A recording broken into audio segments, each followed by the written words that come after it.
अकलूज इंदिरा घरकुल येथे मारहाण केल्याचा अपमान सहन न झाल्याने फिर्यादीने आत्महत्येचा प्रयत्न केल्याप्रकरणी अकलूज पोलिसात 5 जणांविरुद्ध गुन्हा दाखल झाला असून याबाबत अकलूज पोलिसांकडून मिळालेली माहिती अशी: राजश्री संजय खंडागळे, वय 40, धंदा घरकाम, राहणार इंदिरा घरकुल, अकलूज, तालुका माळशिरस. सध्या जनरल वॉर्ड, उपजिल्हा रुग्णालय अकलूज, तालुका माळशिरस.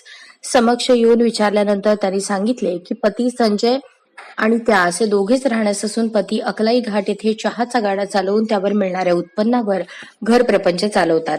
दिनांक 6 डिसेंबर रोजी सकाळी 11च्या सुमारास त्या घरात एकट्याच होत्या, तेव्हा पती संजय हे कामावर अकलाई घाट येथे गेले. त्यावेळी घरात शेजारी गल्लीमध्ये राहणारे योगेश वाघमारे हे घरी आले आणि त्यांच्याकडून 3 महिन्यांपूर्वी मुलगा महेश संजय खंडागळे याच्या उपचाराकरता 50,000 रुपये घेतले होते. त्या बदल्यात मला आता आठवडा 7,500 रुपये प्रमाणे पैसे पाहिजेत असे सांगितले. यावर योगेश वाघमारे याला मी तुला पैसे दिले आहेत, सध्या आमची परिस्थिती ठीक नाही असे सांगितल्यावर योगेश वाघमारे यांनी त्यांची आई रेश्मा संजय वाघमारे, आजी भामाबाई पाडोळे, बायको सुकन योगेश वाघमारे, बालाजी दत्तात्रय पाटोळे यांना बोलावून घेऊन ते आल्यावर त्यांनी तू आमचे पैसे का देत नाही म्हणून सर्वांनी मिळून हाताने आणि लाथाबुक्क्यांनी मारहाण केली.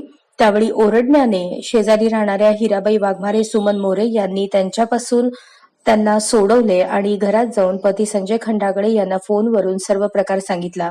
घराचे दार लावून 5 ते 10 मिनिट त्याने विचार केला आणि त्यानंतर साडी घेऊन पत्र्याच्या आडूला बांधून गळफास घेण्याचा त्यांनी प्रयत्न केला. त्यावेळी पती संजय आले आणि त्यांनी दरवाजा वाजवला. दरवाजा उघडत नसल्याने पत्र्याच्या खालून हात घालून कडी काढली. दार उघडल्यानंतर पती संजय यांना पत्नीने गळफास घेतलेला दिसताच त्याने शेजारी राहणारे गवळी यांची रिक्षा बोलवून सरकारी दवाखाना अकलूज येथे आणून उपचारासाठी दाखल केले. यावेळी वरील सर्वांनी जातीवाचक शिवीगाळ करून पैसे दिले नाहीत म्हणून जीवेठार मारण्याची धमकी दिली म्हणून सर्वांच्या विरुद्ध तक्रार देण्यात आली आहे. यावरून भारतीय न्याय संहिता 2023 प्रमाणे 189, 2,190, 191, 2,115, 2,352, 351, 2,351, 3 प्रमाणे गुन्हा दाखल झाला आहे. पुढील तपास पोलीस निरीक्षक भानुदास निंभोरे हे करत आहेत.